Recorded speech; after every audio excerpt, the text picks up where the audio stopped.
जय हिंद friends, welcome to our channel. आज हम बात करने वाले हैं NCC B and C certificate के कुछ इंपॉर्टेंट क्वेश्चंस की। आइए डिस्कस कर लेते हैं। क्वेश्चन फर्स्ट जो है वो ड्रिल से रिलेटेड है। Fill in the blanks form में ये क्वेश्चंस हैं। फर्स्ट क्वेश्चन जो है वो है general salute is given to the rank of dash and above. जो जनरल सल्यूट होता है वो किस रैंक के अधिकारी को दिया जाता है या उससे ऊपर के अधिकारी को दिया जाता है। तो ये जो जनरल सल्यूट है वो मेजर जनरल रैंक के अधिकारी को दिया जाता है। नेक्स्ट क्वेश्चन है two parts of word of command are dash and dash. जो वर्ड ऑफ कमांड है उसके दो पार्ट्स में डिवाइड किया गया है उसको, और इसके जो दो पार्ट्स हैं वो है क्वेश्चनरी एंड एग्जीक्यूटिव। इसको हिंदी में बोलते हैं कार्यकारी और चेतावनी। नेक्स्ट क्वेश्चन देख लेते हैं। Number of guards in a quarter guard is. जो क्वार्टर गार्ड होते हैं उसमें गार्ड की संख्या कितनी होती है, तो ये 8 संख्या इनकी होती है। नेक्स्ट क्वेश्चन है all drill commands are given into dash position. जो सारी ड्रिल की कमांड्स होती हैं वो हमारी सावधान की पोजीशन में दी जाती है। वन मोर थिंग, अगर वो आपको विश्राम की पोजीशन में कोई कमांड देते हैं, विश्राम की पोजीशन में अगर कोई कमांड आपको दी जा रही है तो याद रखिए कि कभी भी उस कमांड को फॉलो नहीं करना है। पहले आप लोग सावधान होंगे तभी जाके उस कमांड को आप फॉलो करोगे। ठीक है, तो ये चीज़ ध्यान रखिए। बेसिकली वैसे होता नहीं है ऐसा कि वो आपको विश्राम में कोई कमांड दें, बट फिर भी अगर होता है तो आप ये सावधान वाली कार्यवाही पहले ज़रूर ध्यान में रखिए। नेक्स्ट क्वेश्चन है during guard of honour distance between cadet is. देखिए जो गार्ड ऑफ ऑनर होता है, पूछा गया है कि जो गार्ड ऑफ ऑनर होता है उसमें कैडेट्स के बीच में जो डिस्टेंस होता है वो कितनी इंचेस का होता है, तो ये होता है 24 इंचेस का। जो गार्ड ऑफ ऑनर होता है वो हमारे प्रेसिडेंट ऑफ इंडिया को ऑथराइज्ड है, और जो 21 तोपों की सलामी 21 जो गन होती हैं उनका जो सैल्यूट होता है वो प्रेसिडेंट को ही ऑथराइज्ड है। इसमें जो है वो 150 कैडेट्स होते हैं। ठीक है, नेक्स्ट क्वेश्चन है इन तेज चाल rifle unit cover dash step in 1 minute. जो तेज चाल होती है उसमें राइफल यूनिट कितनी स्टेप्स कवर करती है, तो इसमें 140 स्टेप्स जो राइफल यूनिट कवर करती है। अगर चिल्ड्रन की यूनिट की बात की जाए या चिल्ड्रन के स्क्वाड की बात की जाए कि वो कितना कवर करते हैं, तो इसमें आंसर हो जाएगा 120 steps per minute. Next question है on the word of command खुली line dash line does not move. देखिए यहाँ पूछा गया है कि जो खुली लाइन वर्ड ऑफ कमांड होती है उसमें कौन सी लाइन अपनी कोई भी कार्यवाही नहीं करती, तो इसमें जो मिडिल लाइन होती है वो अपनी कोई भी कार्यवाही नहीं करती, वो एज इट इज़ रहती है। वन मोर थिंग, जो खुली लाइन होती है वो इस पर एक क्वेश्चन आता है कि खुली लाइन क्यों चलवाते हैं। देखिए खुली लाइन चलाई जाती है जब भी कोई ऑफिसर है वो आपको एग्जामिन करने आ रहा है, देखने आ रहा है कि आप कैसे खड़े हुए हो, आपकी जो ड्रेसिंग सेंस है वो कैसा है, तो इस चीज़ के लिए खुली लाइन चलवाई जाती है। अभी समझा देते हैं। जैसे कि ये जो हम स्क्वाड में खड़े होते हैं तीन तीन के पेयर्स में, तो उसमें क्या होता है जो फ्रंट वाली लाइन होती है वो आगे चली जाती है, बैक वाली लाइन है वो पीछे चली जाती है एक कदम, और जब भी इधर फिर जगह हो जाती है तो मिडिल वाली लाइन एज इट इज़ रहती है, और यहाँ पर आके जो ऑफिसर है वो आपको चेक कर सकता है कि आप ठीक खड़े हुए हो या फिर नहीं खड़े हुए। तो फिर ये याद रखिए कि वर्ड ऑफ कमांड खुली लाइन जो है वो उसमें मिडिल लाइन कोई भी वर्क नहीं करेगी। Next question angle formed on right turn is. जो राइट टर्न है उसमें कितनी डिग्री का एंगल बनता है, तो इधर राइट आंसर है 90 डिग्री का एंगल इधर बनता है। देखिए, और बैक टर्न में जो एंगल बनता है वो 180 डिग्री का बनता है। नेक्स्ट क्वेश्चन है in quick March dash leg comes out first. जो तेज चाल होती है, क्विक मार्च होती है, उसमें कौन सी लेग पहले आती है, पहले बाहर निकलती है, तो ये है लेफ्ट। इसको शूटिंग लेग भी बोलते हैं। याद रखिए ये चीज़, क्वेश्चन में ये 1 वर्ड में आ जाती है आपके। नेक्स्ट क्वेश्चन है कमांड खुली लाइन चल is given to which position. जो कमांड होती है आपकी खुली लाइन वो आपकी सावधान पोजीशन में दी जाती है। पहले ही क्लियर कर चुके हैं कि आपको कोई भी कमांड विश्राम की पोजीशन में नहीं दी जाएगी। अगर वो दी भी जाती है तो आपको पहले सावधान होना है, फिर उस कमांड को फॉलो करना है। क्लियर। नेक्स्ट क्वेश्चन जो आपके रिलेटेड है वो वेपन ट्रेनिंग से है। वेपन ट्रेनिंग का फर्स्ट क्वेश्चन है वेट ऑफ लोडेड राइफल, जो कि SLR का लोडेड राइफल में इसका वेट पूछा गया है और इसकी लेंथ पूछी गई है। लोडेड मतलब है इसमें जो फिल्ड मैगजीन होती है, इसके एसएलआर में 20 राउंड्स फिल किए जाते हैं, तो उसके साथ इसका वेट पूछा है। तो फिल्ड मैगजीन के साथ इसका वेट होता है 4.1 kg और इसकी लेंथ जो है वो है 44 इंचेस। ये आप याद रखिए, बहुत इंपॉर्टेंट क्वेश्चन है बिकॉज एसएलआर जो है वो एनसीसी कैडेट्स के लिए बहुत ज़्यादा इंपॉर्टेंट है। फर्स्ट टाइम जब आपको ट्रेनिंग के लिए भेजा जाएगा वेपन्स की, तो उसमें सबसे पहले आपको एसएलआर ही सिखाई जाएगी, खोलना और उसका जोड़ना। ठीक है, नेक्स्ट क्वेश्चन है द मजल velocity of 7.62 SLR is dash feet and it's effective range is what. यहाँ पर ये पूछा है कि जो मजल वेलोसिटी है एसएलआर की वो क्या है और इसकी इफेक्टिव रेंज, जो कारगर रेंज जो है वो क्या है, मतलब कितनी दूरी तक ये मार सकती है। ठीक है, मारक क्षमता एक तरीके से इसकी पूछी गई है। तो जो मजल वेलोसिटी है एसएलआर की वो है 2700 फीट पर सेकेंड और इसकी जो इफेक्टिव रेंज है वो है 300 यार्ड्स। आप याद रखिए, ये चीज़ बहुत इंपॉर्टेंट है। एसएलआर तो बेसिकली मतलब इतना ज़्यादा इससे रिलेटेड क्वेश्चन पूछे जाते हैं कि इसको तो एकदम रट लो अच्छे से। नेक्स्ट क्वेश्चन है effective range of .22 rifle is 25 yards है .22 राइफल की इफेक्टिव रेंज। नेक्स्ट क्वेश्चन है the weight of INSAS is, INSAS का जो वेट है वो कितना है ये पूछा गया है। तो इंसास में यहाँ पर फील्ड मैगजीन के साथ इसका वेट है 3.6 kg। इंसास की फुल फॉर्मेशन आ जाती है, इसको याद कर लेना। इंसास की फुल फॉर्मेशन है Indian new small arm system, Indian new small arm system. ठीक है, इंसास की फुल फॉर्मेशन आप याद कर लेना। अभी तो ये एनसीसी कैडेट्स को दी जाती है, बट पहले ये इंडियन आर्मी में यूज़ होती थी। अभी इंडियन आर्मी ने इसको रिटायर कर दिया है, तो ये एनसीसी कैडेट्स को अलॉट की जाती है अपनी ट्रेनिंग के लिए। ठीक है, नेक्स्ट क्वेश्चन है dash number of rounds filled in the magazine of .22 deluxe rifle. जो ड्यूलक्स राइफल है, .22 भी बहुत इंपॉर्टेंट राइफल है एनसीसी कैडेट्स के लिए। तो इसमें जो राउंड होते हैं वो 5 राउंड्स फिल किए जाते हैं। वेट ऑफ .22 राइफल इज, जो .22 राइफल है उसका जो वेट है वो 3 kg होता है। नेक्स्ट क्वेश्चन देख लेते हैं calibre of .22 deluxe rifle is. देखिए, जो बोर होता है एक राइफल का वही उसका कैलिबर होता है।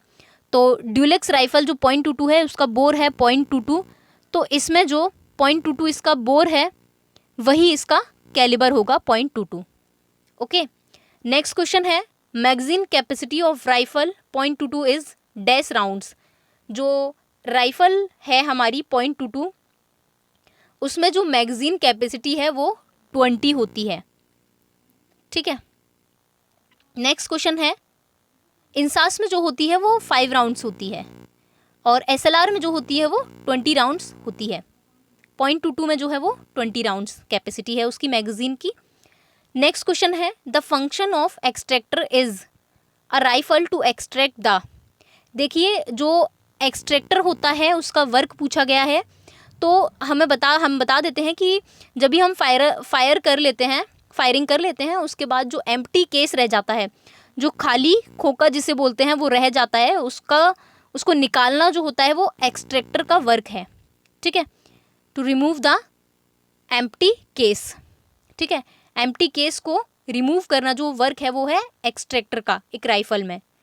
नेक्स्ट क्वेश्चन देखते हैं head is principle of firing. जो हेड है वो फायरिंग के प्रिंसिपल हैं।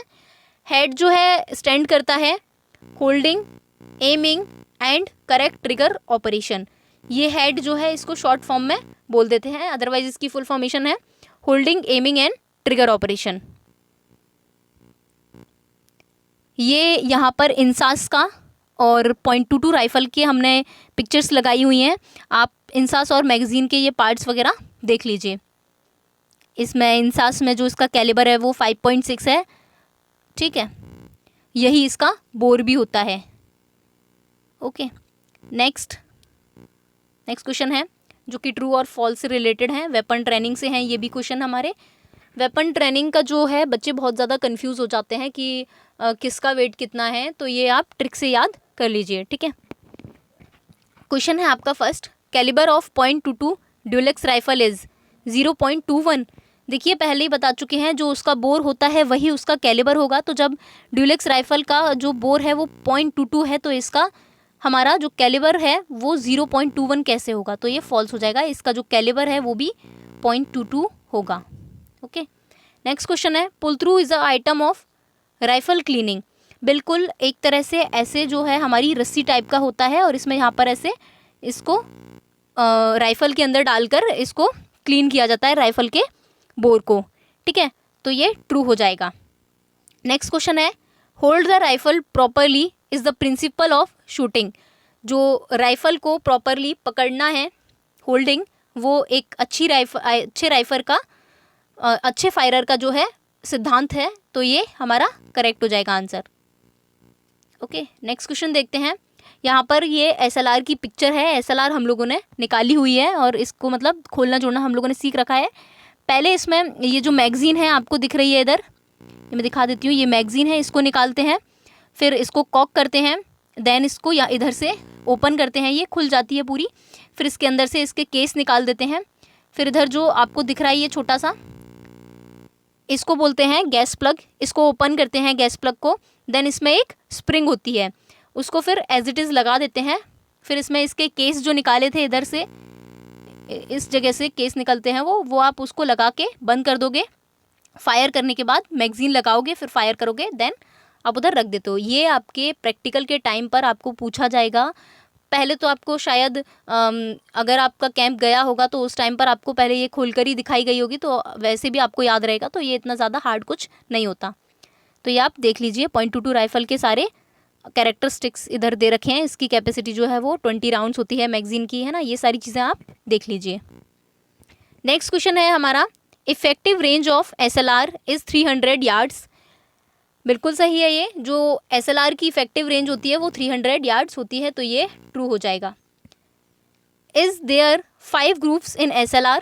देखिए ग्रूव्स क्या होता है, जो गन होती है उसके आगे फिर जो बैरल होती है इसकी, ये जो बैरल है, इसमें यहाँ से देखने पर आपको, जब आप जाओगे अपने कैंप में तो जो इंस्ट्रक्टर लोग होंगे वो आपको दिखाएंगे, इसमें यहाँ पर ऐसे गोल गोल ग्रूव्स होते हैं।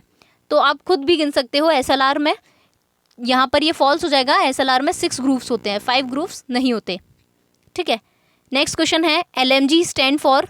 जो LMG है वो उसकी फुल फॉर्मेशन पूछी गई है यहाँ पर, तो लाइट मशीन गन, ये राइट हो जाएगा आपका। LMG की फुल फॉर्मेशन यही है। LMG एक सपोर्टिंग आर्म्स में आती है। ठीक है, यहाँ पर वो लोग आपसे ये क्वेश्चन कर सकते हैं कि इंडियन आर्मी के 5 सपोर्टिंग आर्म्स लिखी है। ठीक है, तो ये वो भी याद कर लीजिए आप। Weapon training is teach to coordination with body. Exactly जो वेपन ट्रेनिंग है, जो वेपन है वो आपकी बॉडी से टच होता है तभी आप फायर करते हो। तो जो वेपन ट्रेनिंग है वो आपकी बॉडी के साथ कोऑर्डिनेशन आपको सिखाता है, तो ये हमारा ट्रू हो जाएगा। नेक्स्ट क्वेश्चन है, there are 3 position of firing. यहाँ पर फायरिंग की पोजीशन पूछी गई है, तो ये आपका गलत हो जाएगा। फायरिंग की हमारी 4 पोजीशंस होती हैं। आप कमेंट में लिख के बताइए कि फायरिंग की 4 पोजीशन कौन कौन सी हैं। नेक्स्ट क्वेश्चन है, weather in air is the factor that effect fire. Exactly जो मौसम होता है और हवा जो होती है उसकी वजह से हमारी जो फायरिंग है वो इफ़ेक्ट कर जाती है।